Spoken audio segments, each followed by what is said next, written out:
वामनराव बच्चाव, आपले मोसम रणधुमाळ कट्ट्यावर स्वागत आहे। नमस्कार भाऊ, तुमचा परिचय? नमस्कार, माझं नाव दीपक वामनराव बच्चाव, प्रभाग क्रमांक ब मधून उमेदवारी करतोय। घड्याळ या चिन्हावर गेल्या अनेक वर्षापासून मी राजकीय क्षेत्रात ऍक्टिव्ह आहे व बऱ्याच दिवसापासून सामाजिक कामांचा अनुभव आहे। मी आतापर्यंत 4,500 वृक्ष लावलेले आहेत व बऱ्याच नामांकित लोकांबरोबर कामही केलेले आहे। मी निलेश लंके असतील, जयंत पाटील असतील, शोभाताई बच्चाव असतील, वाजे साहेब असतील यांच्याबरोबर वृक्षवल्ली आम्हा सोयरी या कार्यक्रमात बरेचसे विधायक कामं केलेले। मी माझ्या प्रभागात आतापर्यंत अनेक कार्यक्रम, सामाजिक कार्यक्रम राबवले। मुलांना, शैक्षणिक मुलांना अभिषेक दिनाच्या औचित्य साधून त्यांना पुरस्कार दिलेले आहे। नंतर मी 28 फुटाची त्रिशूलाची मूर्ती आणून तिथं अभिषेक करून माझ्या वार्डात मी विधायक भरपूर कामं केलेले। भाऊ, तुमची प्रेरणा व समाजसेवेचा वारसा?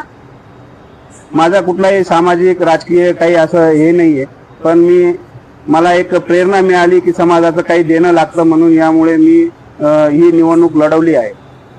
आणि तुम्ही उमेदवारी का करताय? मला समाजाचं काही देणं लागतं व माझ्या प्रभागात अनेक अशा समस्या आता गेल्या 5 दिवसापासून मी वार्डात फिरत आहे व तिथं साधं टॉयलेट सुद्धा नाही अशी परिस्थिती आहे। रस्ते आहेत पण धुळीचं साम्राज्य आहे। लाईट खांब आहे पण त्याच्यावर लाईट नाही आहे, लाईट बंद आहे। अनेक ठिकाणी ड्रेनेजचे प्रॉब्लेम आहे। नवी वस्ती असेल, कलेक्टर पट्टा असेल, नंतर परशुराम नगर असेल किंवा इकडे स्वप्नपूर्ती नगर असेल, अशा बऱ्याच जागेवर समस्यांचं साम्राज्य आहे। नवीन रस्ते नाही, रस्ते आहेत तर व्यवस्थित त्यांचं नियोजन नाही। सीसीटीव्ही कॅमेऱ्यांची सक्त गरज आहे। तिथं चेन चोरीचे असंख्य प्रकार झालेले। आम्ही पोलीस स्टेशनची मागणी सुद्धा केली त्या माध्यमातून। बऱ्याच जागेवर चोरीचं खूप प्रमाण आहे, नशामुक्ती आहे, असे अनेक समस्या माझ्या वार्डात आहे। त्याच्यामुळे मला वाटतं समाजाचं काही देणं लागतं, त्याच्यामुळे मी ही निवडणूक लढवलेली आहे। भाऊ, तुमच्या प्रभागाच्या विकासासाठी काही संकल्पना व उपक्रम? माझी संकल्पना अशी आहे, वार्डात सीसीटीव्ही कॅमेरे लावले गेले पाहिजे। नंतर जे ओपन प्लेस आहेत तिथं गार्डन किंवा प्लेग्राऊंड व्हायला पाहिजे, लहान मुलांना खेळण्यासाठी जागा राहिलेल्या नाही।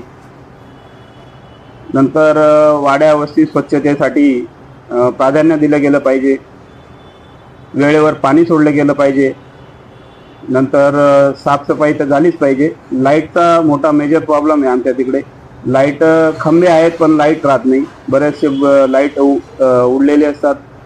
असे छोटे छोटे गोष्टी आहेत की त्याला मला प्राधान्य द्यायचं आहे। लोकांच्या खूप अपेक्षा नाही आहे, पण काय होतं, पक्षाच्या जीवावर चांगले निवडून येतात व नंतर मग ते वार्डाला विसरून जातात, भरघोस मतं मिळवतात, पण ते लोकांचे मनं जिंकू शकत नाही। तुमच्या उमेदवारीसाठी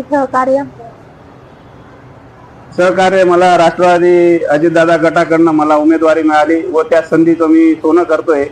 मला गॅरंटी आहे की मला चांगल्या भरघोस मताने निवडून देतील अशी अपेक्षा व्यक्त करतो। धन्यवाद भाऊ, आपण मोसम न्यूज रणधुमाळ कट्ट्यावर आलात। आपणास निवडणुकीसाठी हार्दिक शुभेच्छा।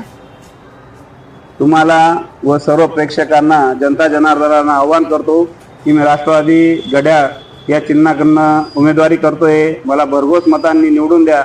मी तुमच्या संधीचं सोनं करून दाखवेल।